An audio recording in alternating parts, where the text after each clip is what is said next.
Хай, амралтын өдөр. Өнөөдөр хүүгээ эмнэлэгт очиж үзүүлнэ. Яагаад вэ гэхээр хүү маань өнгөрсөн сар ахар сүлээ гэмтээсэн. Тэгээд тэрнийхэн давтан шинжилгээнд өнөөдөр орно. Тэгээд хэрв хэвийн болсон байна, сайжирсан байна гэвэл ер нь биеийн тамирын хичээлдээ орох байхаа. Ер нь хятад сургуулиуд чи хэм за өглөө очингуудаа бүүнөрөө ингээд талбай дээрээ гараад ингээд гүйлт талбайгаа тойроод гүүгээд идэг. Тэгчээд ер нь биеийн тамирын хичээл айгүй ихтэй. Өдөр алгаа орно. Тэгээд өдөрт орхиж 2-3 цаг нь баг биеийн тамирын хичээл үүдэг цаа. Тэнгүүдээ одоо боддоо 8-аас хичээл ороод 5-аас тарна гэж бодъё. Тэгэхээр чинь баг ажлын цаг байгаас тий. Тэгэхээр чинь баг 8-9 цаг. Тэгээд энэ дундад 3 цаг нь үл ер нь хүүхэд биеийн тамирын хичээл хийх, дасгал хөдөлгөөн хийх цаг нь тий. Хүү маань тэгээд гэмтснээсээ хойш ерөөсөө биеийн тамирын хичээлдээ орохгүйсэн байхгүй юу? Тэгээд ангидаа бас ангиднаас нэг охин гэмтсэн байсан гэсэн. Тэгээд тэр хоёр ангидаа хойлохна үлддэг. Хүү маань тэгсэн за биеийн тамирын цаг дээр ангидаа хойлохна үлдчихэж штэ тий. Тэгээд зураг суужсэн чинь нэг харсан чинь нөгөө нэг ангидаа хамт үлдэх ёстой байсан охин нь байхгүй. Одоо нойл орсон юм яасан. Тэгээд ангидаа ганцаараа суужсэн гэсэн. Тэнгүүдээ гинт амир айсан гэсэн за.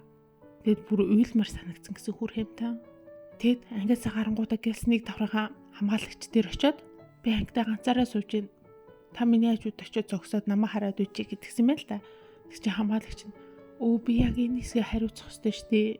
Тэгснээс чи өөрийнхөө дэвтрийг авчираад миний хажууд зураг сууж л та тэхүү. Би чам цанд ширээ гаргаад өгчий гэд өөрийнхөө сандал ширээг заасан байл та. Тэгэд хамгаалагчийн хажууд бичсэн чинь угаасаа биеийн тамирын хичээлийн тарах цаг болоод тэгэд ангийнхаа хүүхдүүд хүрээд ирсэн гэсэн. Тэгээд тэрийг надад хэлэхдээ болохоор ер нь болсон юмнуудаа яриа тэгээд хамгаалагч ах амир муухай надад туслаагүй энэ төр гэж яриадсэн байхгүй би тэгээд би өгн хүүгээ хамгаалагч өнцгөөс харж чадах байх гэж үзсэн. Тэгсэн чинь ерөөсөө харахгүй за өөрийнхөө өнцгөр л яриадсэн. Тэнгүүтээ би бол амир азгүй хүүхд амир аймхаа өөрийнхөө ангид эрэгтэй хүүхд байж ганцаархны өвлтгий сайсан энэ төр гэж тэгдэхгүй юу би тэгээд миний хүн ерөөсөө аймхаа биш. Угаасаа энэ насн дээр хүн болгоо аймхаа гэдгийг тэнэг хүн л юунаас ч айдаггүй юм. Эдэнчтэй танихгүй газар ганцаархнаа үлдсэн бол айн. Энэ юусаа хэвэн бус зүйл шин чи амар энгийн зүйл ахгүй юу гэдгсэн чи ойлгосон юм уу ойлгоогүй мэдгүй амар ууртлал унтцсан. Тэгэд энэ ярианы дараа хүртөө ярьсан байхгүй юу. Тэгсэн чинь тэгэл хүн маань яаж ийж ийн гэж жоохон заар шингэн талаар ярьчаад тэгсэн чинь нөхөр маань амар сонь заа энэ ихтэй чиний гаргадаг аран шишдгээд яа юу вэ гэдгсэн чинь чи бас ерөөсөө юмд ялагдаж чаддгүй. Ялагдлаа хүлээн зөвшөөрч чаддгүй.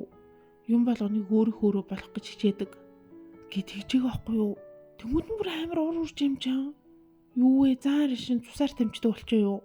За яг хүн маань ээжийнхээ суул талыг муу зан чанарыг дүрээсэн үйлдэл гаргасан байлаа гэхэд яасан би хүүхдээ ганцаараа харж байгаа хийж юм уу? Аавын нөлөө огт байдаг юм уу? Чи тэнд манайхуу болчихоо юу гэсэн.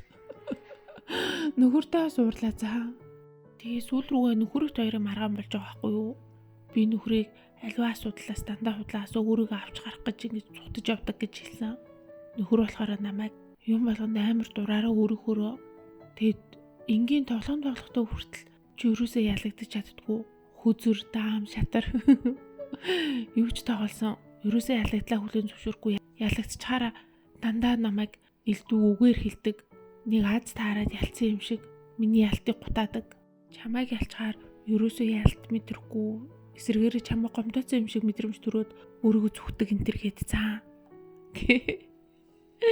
Яа ямар тэнэг юм ингэж хэлж болохгүй шүү дээ. Тэнгүүдээ намайг бүр за чи өөрөө дуртай хүмүүстэй сайн найзтай хаа.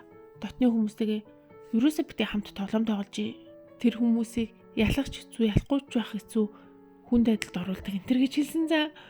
Яа ихтэй ямар ч гэсэн би тэгж нэг бусуудаа бол нөхрөөсөө сонсож байгаа. Тийм болохоор өөрчлөлт гэхин цаашаа өөрчлөлгүй гэхин цаашаа ямар ч гэсэн сонсож ойлгосон. Харин нөхөр болохоор хүүгийн нэг тийм одоо зөрөгтэй анашин гэдэг чинь аав нь илүү ярьж ингэж зөргийг нь хурцлах тэмэрдүү байдал үүсгэхэд зүг гэж яриа тэгээд тэр талаар бол аав нь анхаарна гэсэн. За тэгэл хосуудын харилцаа бол мэдээж мөнхөд шулуун дартан замаар явахгүй шүү дээ. сайтай муутай маргалцсан ойлголцсон тэгжиж л нэг биений илүү сайн мэдж ойлгох бах та. За өнөөдөр ямар ч гэсэн хүүгээ эмнэлэгт давтан шинжилгээнд оруулчлаа. Тэгэд эмч нь болохоор ер нь ахар сүлийнхэн эдгэрэлт сайн байна. Сайн боруулсан байна. Одоо ер нь бүр хэд хүчтэй хөдөлгөөн биш л бол энгийн биеийн тамирын хичээлд орох болцсон байна гэдгсэн. Гоё аз. Эмчтэй хэлж байгаа байхгүй ер нь ахар сүлийн гэмтэл бол том хүнд 100 хоног гэдэг чи одоо 3 сар орчим, хүүхдэд бол 1 сар орчим гэдэг ч байгаа байхгүй юу? Ийм хугацааг яг ингээд ээж аавын хяналтдоор яг гамаа сайн бариул эдгэрэлт явагддаг гэдгсэн. Тэгээд түүн маань ер нь хагас сар гарны хугацаанд л ер нь гайгүй хэмжээнд боруулсан байна гэдгсэн. Тийм болохоор яваа даа. Хичээсний минь үр дүн гарсан юм шиг санагдсан. Тэгээд өнөөдөр бас амжаад 2 байр утсан. Ер нь аль аль нь хотгон дотор утсан. Тэгэд мэдгүй манай байрны 2 байрнууд ерөөсөө надад таалагддаггүй.